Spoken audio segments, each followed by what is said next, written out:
자, 그런데 이제 그 많은 율법 중에서 이 십계명은 모든 율법의 요약이라고 생각하시면 되겠어요. 이렇게 엑기스, 함축시켜 놓은 것이다. 야, 이 십계명은 하나님의 의의 기준이다. 이렇게 생각하면 되겠어요. 네. 아, 하나님 앞에 나가려면 어떻게 사는 것이 이것이 바로 하나님 앞에 나갈 수 있는 기준이 되는지를 조금 이렇게 맛을 보여주시는 겁니다. 이 십계명은 인간의 마땅한 도리를 얘기하는 거예요. 그래서 이 십계명을 잘 지키고 사는 사람은 굉장히 도덕적인 사람, 인격적인 사람, 칭찬받고 존경받고 인정받게 돼 있어요. 네. 그러니까 우리 인간이 마땅히 해야 될 도리가 무엇이냐? 그 10가지 중에서 제가 이제 몇 가지만이라도 시간 되는 대로 한번 말씀을 드려보겠습니다. 자, 첫 번째 계명이 뭐냐? 자, 다 같이 한번 1절로 3절 읽어보겠습니다. 시작. 하나님이 이 모든 말씀으로 말씀하여 이르시되 나는 너를 애굽 땅 종되었던 집에서 인도하여 낸 네 하나님 여호와니라. 너는 나 외에는 다른 신들을 내게 두지 말라. 그러니까 제1계명이 뭐냐? 여기 빨간 것이 나온 것만 한번 읽어볼까요? 시작. 너는 나 외에는 다른 신들을 내게 두지 말라 하는 거예요. 네. 제가 믿기 전에 이 말씀을 봤을 때는 어떻게 했어요? 아이고, 하나님은 굉장히 이기적이시다. 독선적이시다. 왜 당신만 나 외에는 다른 신을 내게 두지 말라고 하실까? 세상에 신이 얼마나 많은데, 종교는 자유가 있는데, 이런 생각을 했습니다. 그런데 왜 그러냐면 하나님은 제1의 위치에 있을 분이기 때문이에요. 모든 일에서 첫 번째 위치에 있어야 될 분이에요. 예. 여러분, 하나님은 어떤 분이십니까? 이스라엘 백성들 그 애굽에서 종살이하고 있을 때 무슨 소망이 있었어요? 노예 생활을 했다고. 맨날 채찍 맞으면서 아침부터 저녁까지 부역에 끌려다니면서 고생하면서 겨우 살 정도의 먹을 것을 얻었다고. 예. 그들에게 아무 소망이 없었어요. 종들이에요, 종. 그런데 이들을 거기에서부터 건져내 주신 거예요. 하나님이 이들에게 소망을 주신 거예요. 예. 아무 소망 없던 자에게 하나님이 소망을 주신 거예요. 여러분, 소망이라는 것은 굉장히 좋은 것입니다.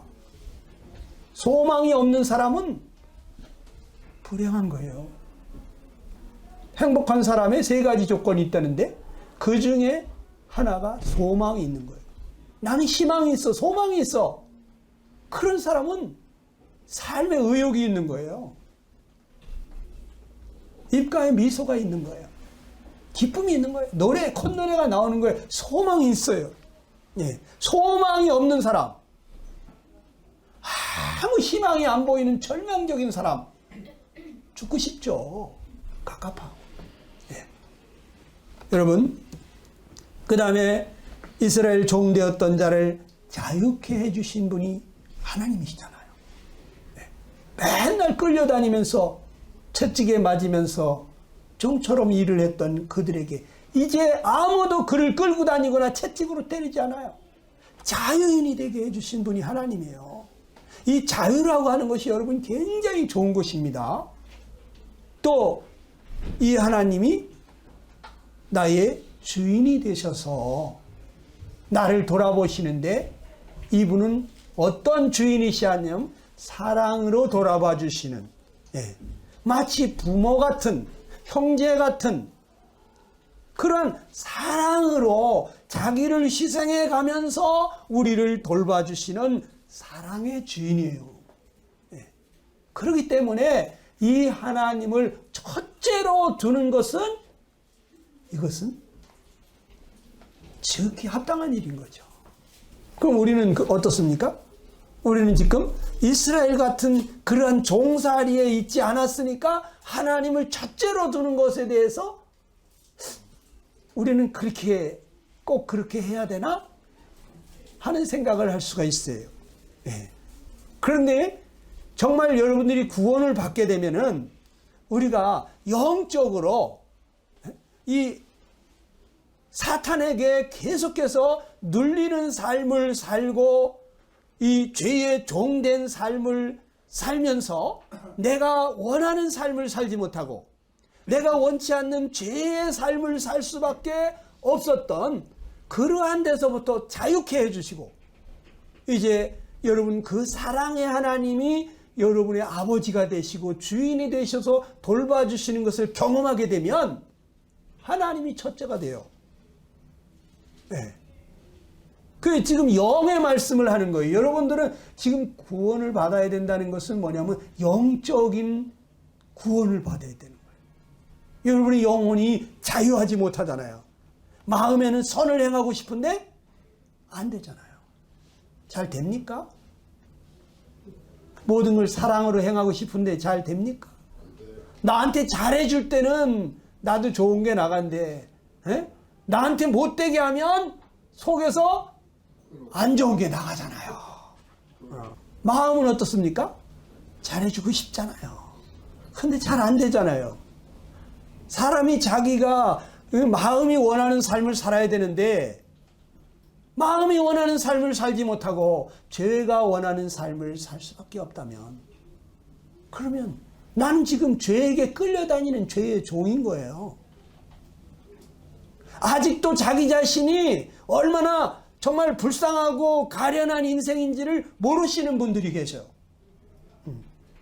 저는 제 자신이 정말 결심하고 노력하고 막 혈서도 써보고 정말 제가 그렇게 노력하고 애써도 내 마음이 원하는 그러한 삶을 살 수 없는 여전히 내가 미워하는 삶을 살 수밖에 없고 정말 죄 가운데 빠질 수밖에 없는 그러한 저를 보면서 정말 하나님 나 좀 살려달라고 몸부림친 사람이에요. 여러분 사람이 자기 마음대로 살아야 되는데 죄 마음대로 살아. 이거 불행한 거예요. 근데 우리가 이 죄로부터 자유케 해주시는 분, 우리를 사랑으로 대해주시는 분, 그분은 사랑밖에 못해. 우리를 절대로 우리가 아무리 밉게 한다고 할지라도 미워하지를 않아. 채찍으로 때려도 종아리를 쳐도 사랑으로 눈물을 흘리면서 때리시는 사랑의 주님이세요. 그렇기 때문에 우리 믿는 사람들은 하나님을 첫째로 두는 것이 자연스러워요. 근데 이스라엘 백성들도 자기들이 정말 온몸으로 종살이 하다가 자유케 해주시고 이제 정말 절망적이던 그들의 인생을 소망이 넘치는 그러한 백성으로 택해 주셨는데 당연히 하나님을 첫째로 둬야 되겠죠. 예. 자, 하나님은 이사야 45장 5절에 이렇게 말합니다. 나는 여호와라. 나 외에 다른 이가 없나니 나밖에는 신이 없느니라. 왜 하나님 외에 신이 없겠어요? 세상에 귀신들도 많고 천사들도 많잖아요. 그런데 정말 우리를 사랑하시는 우리에게 생명을 주신 우리의 아버지, 목숨처럼 사랑하시는 신은 하나님밖에 없다는 얘기예요. 신이라고 다 같은 신이 아니에요. 하나님은 내 생명의 주인입니다. 여러분과 나를 지으신 창조주세요. 여러분, 하나님만이 나의 아버지가 되시는 것입니다. 여러분, 예배가 뭔지 아세요? 예배 드린다. 예배는요, 이 워스라는 가치에서부터 파생된 말이에요. 예. 워십. 이것은 워스에서 나온 건데, 유일하신 하나님만이 예배를 받을 가치가 있는 분이기 때문에, 그래서 우리는 하나님을 예배하는 것입니다. 예배. 아무에게나 예배하면 안 되는 거예요. 정말 가치 있는 분은 하나님 뿐이에요. 네. 어떤 아버지가 6.25 때 피난하면서 자식한테 그렇게 얘기했답니다. 아들아, 이 어린 아들이 그때 뭐 5살이라나 그 어린 아들을 보고 아빠여 허리띠 꽉 잡어. 허리띠 꽉 잡고 따라와. 그러면서 아빠가 그냥 그 많은 사람들을 해치고 가는데 이 아빠는 왜 이 아이에게 허리띠 꽉 잡고 아빠만 따라오라고 했겠습니까? 여기서 너 나를 놓치면 너 완전히 고아된다. 너를 보호해주고 지켜줄 자는 나밖에 없다는 거죠. 그 아버지가 나만 따라와 하는 것이 잘못된 거예요. 여러분과 나를 책임져 주시고 사랑하시는 그 우리의 영혼의 아버지, 우리 생명의 아버지는 하나님뿐이에요. 그 하나님이 나 외에 다른 신을 두지 말라고 하는 게 잘못된 거예요? 지극히 맞는 말이에요.